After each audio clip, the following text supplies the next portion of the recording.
We're gonna go back to Daneille's this weekend and see what kind of creepy we can get into.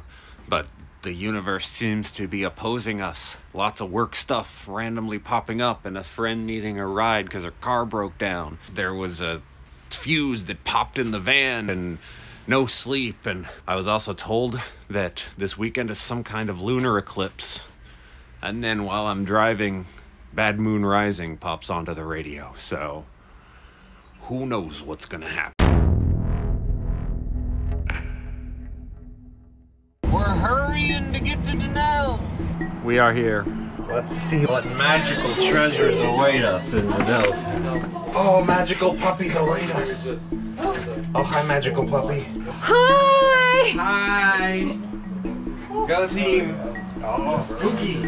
All right, so where we're going, my grandparents' farm has always sit on this like big cave system. And if you remember, we were talking about the Kentucky anomaly. They call it the Kentucky anomaly, where it starts in Renfro. Yeah, where the platonic belts actually come down. It starts in Renfro right on my grandparents' property. Yeah, it's so weird.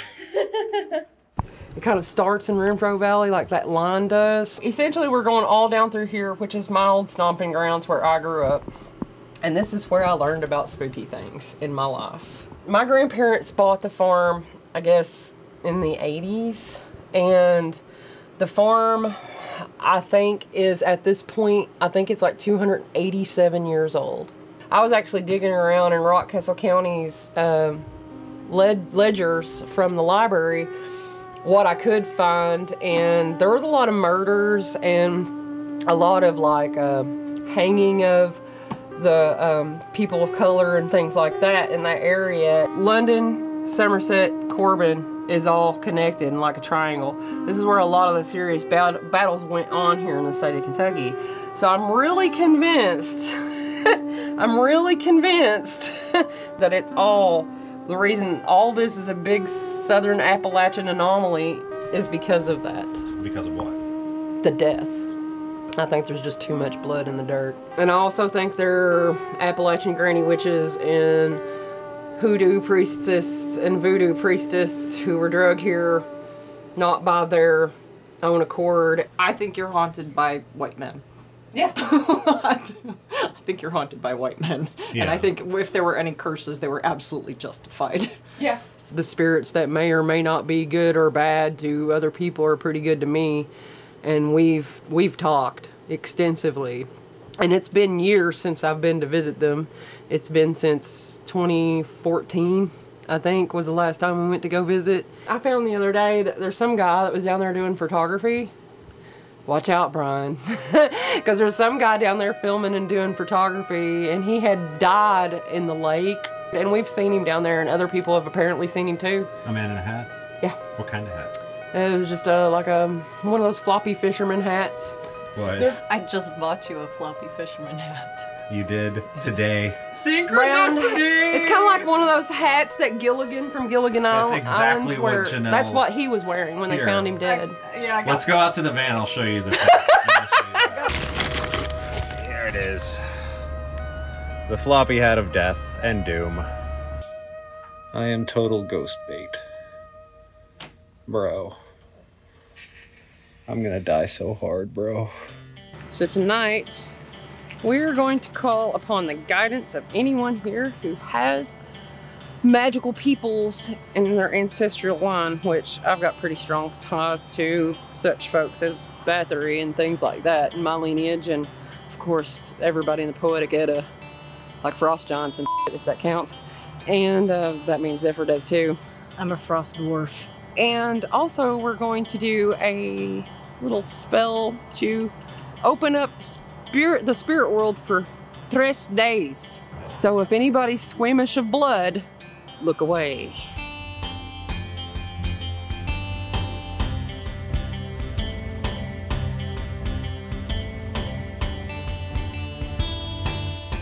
My family lives up that hill. All that darkness right there, that hill, is our land.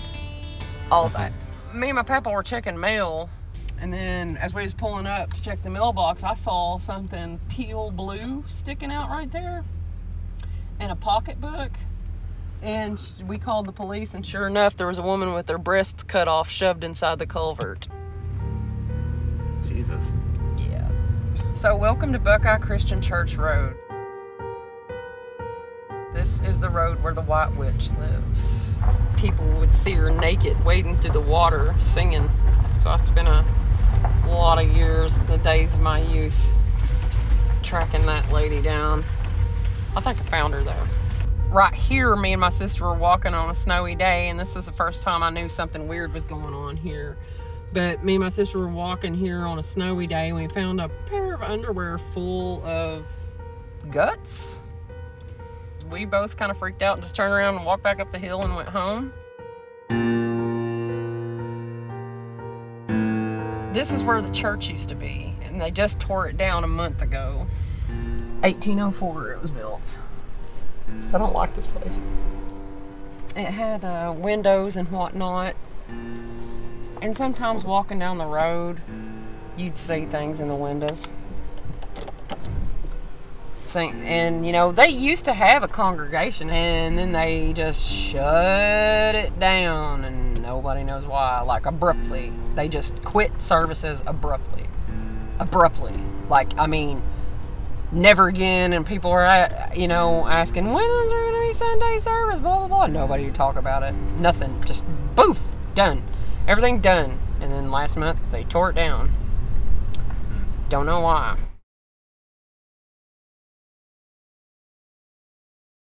I know that Mullen Station was used to mine limestone.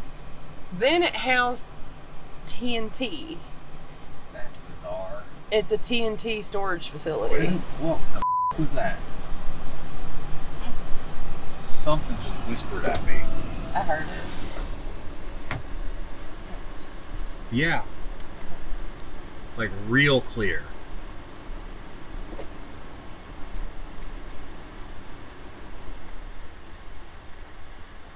Like over the heat, over everything, and it wasn't an animal. There it is again.